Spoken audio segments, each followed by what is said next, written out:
ভোলায় প্রথমবারের মতো অনুষ্ঠিত হয়েছে বিকল্প শিক্ষা ও দক্ষতা কার্যক্রমের প্রশিক্ষণার্থীদের জন্য চাকরি মেলা।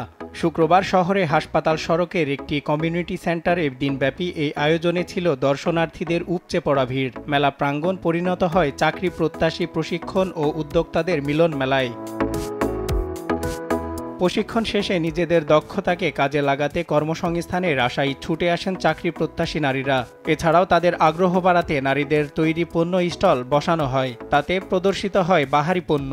মেলায় এসে ভবিষ্যতে উদ্যোক্তা হতে আগ্রহ দেখান অনেকেই। আমি এখানে একজন এসেছি যে একজন উদ্যোক্তা আমাকে এখান থেকে বেছে নেয় যে আমি আরো একজন ভালো টেইলার হতে পারি বা আমি ভালো কিছু অন্যদেরকে আমি শিখাইতে পারি। আর দেখে এটা মনে হলো যে ভবিষ্যতে হয়তো আমিও একজন উদ্যোক্তা হয়ে উঠতে পারবো। আমি এখন এখানে মেলায় আসছি যাতে আমাকে দেখে কিছু মানুষ আগ্রহ করে উৎসাহিত হয়, অন্য মেয়েরা উদ্যোক্তা হওয়ার চেষ্টা করে। প্রশিক্ষণের দক্ষতা কাজে লাগিয়ে নিজেদের প্রতিষ্ঠিত করতে চান নারীরা। হাতের কাজ শিখে এখানে ছুটছেন কর্মসংস্থানের আশায়। আমার কাজের পরিধি বেড়েছে, এই কারণে আমার কিছু কর্মীর দরকার আছে।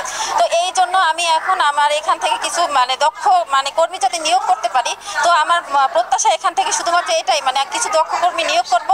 আমি এখান থেকে 4 জনের সিভি নিয়েছি, তো এর ভিতরে আমি 4 জনকে দেওয়ার চেষ্টা করব। তো যাদের বেশি আগ্রহ ওদেরকে আগে দেব। তাদের আমরা জব দেব ইনশাআল্লাহ, আশা করছি। কিছু রানিং স্টুডেন্ট আমার আছে।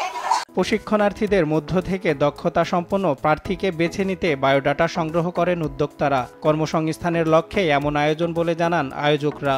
আমরা যে সকল সুবিধা বঞ্চিত নারীদেরকে প্রশিক্ষণ দিয়ে থাকি বিভিন্ন স্কিল বেসড ট্রেনিংয়ে, তো এই প্রশিক্ষিত নারীদেরকে আমাদের যে এখানে এমপ্লয়ার বিভিন্ন অর্গানাইজেশন আজকে মেলায় অংশগ্রহণ করেছেন, ওনারা একটা স্পট ইন্টারভিউয়ের মাধ্যমে আমাদের যে স্কিল ওয়ার্ক ট্রেনিজরা আছেন তাদের সাথে তাদের একটা সংযোগ স্থাপিত হবে এবং এখান থেকেই ওনারা তাদের জন্য যে দক্ষ